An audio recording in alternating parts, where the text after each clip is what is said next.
त्यानंतर मी Saint Xavier's कॉलेजमधून पत्रकारितेचं शिक्षण केलं. दूरदर्शन, ऑल इंडिया रेडिओ, आज तक आणि अनेक मराठी वृत्तपत्रामधून मी रिपोर्टरचं काम केलं होतं. मी ॲक्टरिंगसुद्धा केलेलं आहे. पत्रकारिता क्षेत्रात असताना लग्नाच्या पूर्वी मी एका आदिवासी क्षेत्रातून आलेली आहे. माझं माहेर शहापूर, जो पूर्ण रुरल साईड आहे, जिथे आदिवासी जास्त आहे. आणि माझं माहेरचे माझे वडील, माझे आजोबा दोन्हीकडचे सगळे काँग्रेसचे सक्रिय कार्यकर्ते होते. लहानपणापासून मी समाजसेवेचा त्याच्यामध्ये वाढलेले आहे. म्हणजे त्याचे संस्कार माझ्यावर लहानपणापासूनच आहे. जरी लग्नानंतर मी तुम्हाला कुठे ॲक्टिव्ह पॉलिटिक्समध्ये दिसली नसली तरी माझे मिस्टर ॲडव्होकेट धनंजय जुन्नरकर हे पहिल्यापासून अगदी म्हणजे काँग्रेसचे सक्रिय कार्यकर्ते आहेत. आणि त्यांच्या खांद्याला खांदा लावून मी त्यांच्याबरोबर नेहमी सतत काम करत आहे.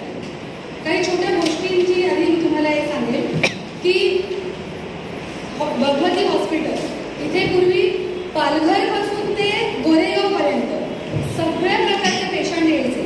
रात्री 2 वाजता 3 वाजता आमच्या घराची वेळ वाजायची. कुणी जळालेलं असायचं, कुणाचा ॲक्सिडेंट झालेला असायचा. आणि तिकडचा पट्टा आदिवासी ते लोक देखील यायचे, लोकल देखील यायचे. पण प्रत्येकाला रात्री 2 वाजता उठून आम्ही मदत केलेली आहे. कधी कमी याचा सोशलायझेशन नाही केलं, जो आला त्याला मदत करत. आणि केवळ मुंबईतच नाही तर मुंबईच्या बाहेरही आम्ही, माझी बहीण शिक्षिका आहे. एक छोटासा किस्सा सांगते. ती शिक्षिका आहे जिल्हा परिषदमध्ये. जिल्हा परिषदमध्ये रुरल साईडमधली मुलं येतात शिकायला. आणि एक रस्त्यावर दगड फोडतात बघा, दुसरीमध्ये असलेली मुलगी, तिच्या हार्टला होल होतं. तिच्या बाबांकडे पैसे नव्हते, डॉक्टरांकडे गेले तर 6 लाख रुपये खर्च सांगितला होता, जो त्यांना परवडत नव्हता. ते राहणारे कुठे? मुरबाड. मुरबाड कुठे आलं? ठाणे जिल्ह्याचा एक कोपरा. आम्ही राहतो कुठे? मुंबईमध्ये. आम्ही एका प्रोग्रामसाठी गेलो होतो आणि माझ्या बहिणीने सहज सांगितलं आम्हाला की असा असा इश्यू झाला आहे. 5 मिनिटामध्ये आम्ही KEMच्या डीनला फोन केला.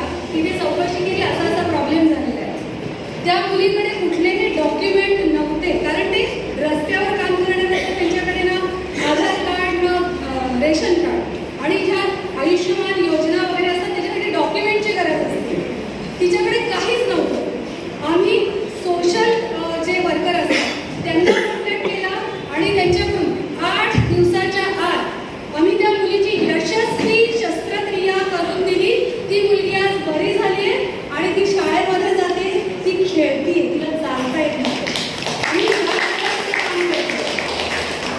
तुम्ही सगळे माझं कुटुंब आहात. कुटुंब म्हणजे काय? माझी मुलगी, माझा वडील, माझी आई, माझी बहीण, भाऊ, माझे सासू सासरे, माझी नणंद, हे सगळं कुटुंब असतं. आणि त्यांच्यासाठी सर्वोत्तम करण्याची आपली नेहमी तयारी असते. लक्षात घ्या, सर्वोत्तम म्हणजे काय? त्यांच्यासाठी सगळं अन्न, त्यांच्यासाठी सगळे कपडे, त्यांच्यासाठी चांगलं पाणी, उत्तम दर्जाच्या सोयी, त्यांच्यासाठी चांगलं शिक्षण, चांगलं आरोग्य. आणि जर माझ्या कुटुंबासाठी मला ते सर्वोत्तम करायचं आणि तुम्ही सगळे जर माझं कुटुंब आहात तर त्यांच्यासाठी या वॉर्डमध्ये सर्वोत्तम प्रकारची आरोग्य सेवा, सर्वात चांगलं शिक्षण मिळेल अशा शाळा, सगळ्यात चांगल्या प्रकारचं पाणी मिळेल अशा प्रकारची पाण्याची सोय, आणि ते देखील लवकर. कारण इथे रात्री पाणी येतं. प्रत्येक बिल्डिंगमध्ये ना वॉचमन असतो पाणी सोडायला. पण हे जे गोरगरीब आहेत ना, त्यांच्याकडे रात्री 11 वाजता पाणी येतं. त्या बायका दिवसभर राबतात आणि रात्री